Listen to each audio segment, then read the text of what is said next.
রাস্তায় বেরিয়েও এদের কোনো শান্তি নেই, সেই দুজনে মিলে আবার কামড়াকামড়ি শুরু করে দিয়েছে। সারাদিন তো বাড়িতে মারপিট করতেই থাকে, আবার রাস্তাতে বেরিয়েও এমন করে। যাই হোক, আবার দেখো মারামারি করে আবার কত মিল। তো চলো সেদিন কি কি হলো ভিডিওটা একদম প্রথম থেকে শুরু করি। সো হ্যালো এভরিওয়ান, আমি সুপর্ণা, আমার একটা নতুন দিনের নতুন মিনি ব্লগে তোমাদের সবাইকে ওয়েলকাম। সকাল সকাল আমরা তিন ভাই বোন রেডি হয়ে গেছি, এখন এক জায়গায় যাব। তার আগে একটু ভিডিও করছিলাম, আর আমার ভিডিওর মাঝখানে এসে আমার ভাই কিরকম ডিস্টার্ব করছে দেখো। বলি না যে ওর যখন কোনো ভিডিও করি তখন কিন্তু ও আমায় ভিডিওটা করতে দেয় না, যেটুকু ওর ভিডিও করা সেটুকু কিন্তু আমি লুকিয়ে লুকিয়ে করি। এইদিকে দেখো, এই গাছের পাতাটা দেখি আমাকে বলছে যে তোমাকে এটা লাফ দিয়ে ধরতে হবে। আমি বললাম পারবো না। তখন আবার আমার ভাইকে বলছে, আর আমার ভাই তোকে পাত্তা না দিয়েই চলে গেল। আর তোমরা তো দেখতেই পেলে কিভাবে ওর হাতটা টেনে ধরলো। তারপরে আমাদের টোটো এখানে দাঁড়িয়ে রয়েছে, আর আমরা টোটোতে কিন্তু বসে যাব। আর আজ কিন্তু আমরা যাচ্ছি দাদুর শ্বশুর বাড়িতে, মানে আমার বাবার মামা বাড়িতে। একদিন আগে আমার ঠাম্মা দাদুকে পাঠিয়ে দেওয়া হয়েছিল, আর আজকে আমাদের ডিউটি পড়েছিল তাদেরকে বাড়ি নিয়ে আসার জন্য। সেই জন্য আমরা টোটোতে করে চলে যাচ্ছি, আর এই টোটোতে করেই কিন্তু আমরা আবার বাড়িতে ফিরবো। এই যে ভিডিওটা তোমরা দেখছো, এটা কিন্তু আমি আগে একটা শর্টসে শেয়ার করেছিলাম। তোমরা অনেক ভালোবাসা দিয়েছো, সো থ্যাংক ইউ তোমাদের সবাইকে। আর এই ছোটখাটো রাস্তার মধ্যেও দেখো জ্যাম পড়েছে, তাই আমাদের কিন্তু এখানে কিছুক্ষণ ওয়েট করতে হয়েছিল। এরপর যখন আমরা একটু এগিয়ে গেলাম, দেখি সামনে কিছুই নেই, এমনি এমনি গাড়িটা দাঁড়িয়ে হয়েছে। এরকম কোনো মানে হয়?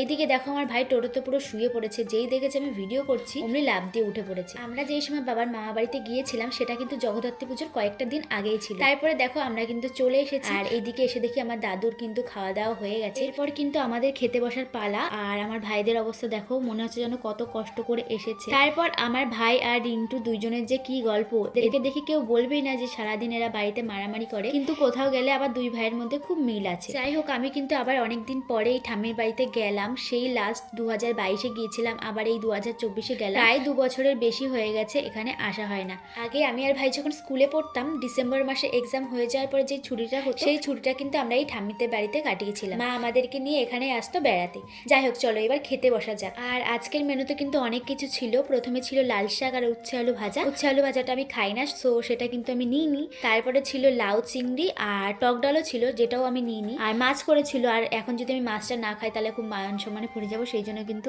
আমি মাছটা নিয়েছিলাম। আর আমি তো মাছ খেতে ভালোবাসি না, তবুও সেদিনকে মাছটা খেয়েছি। তারপরে কিছুক্ষণ গল্প টল্প করার পর বেশিক্ষণ লেট করিনি, আমাদের এখন বাড়ি চলে যেতে হতো। আর সেই জন্য ঠাম্মা দাদুকে নিয়ে কিন্তু আমরা এখন বাড়িতে ফিরে আসি। আসার পথে পড়েছিল জলেশ্বর মন্দির, সেটাও তোমাদেরকে দেখিয়ে দিলাম। আজকের এই ভিডিওটা এই পর্যন্তই ছিল। ভিডিওটা কেমন লাগলো অবশ্যই কিন্তু জানিও। সো চলো টাটা সবাইকে, দেখা হবে পরের কোনো ভিডিওতে।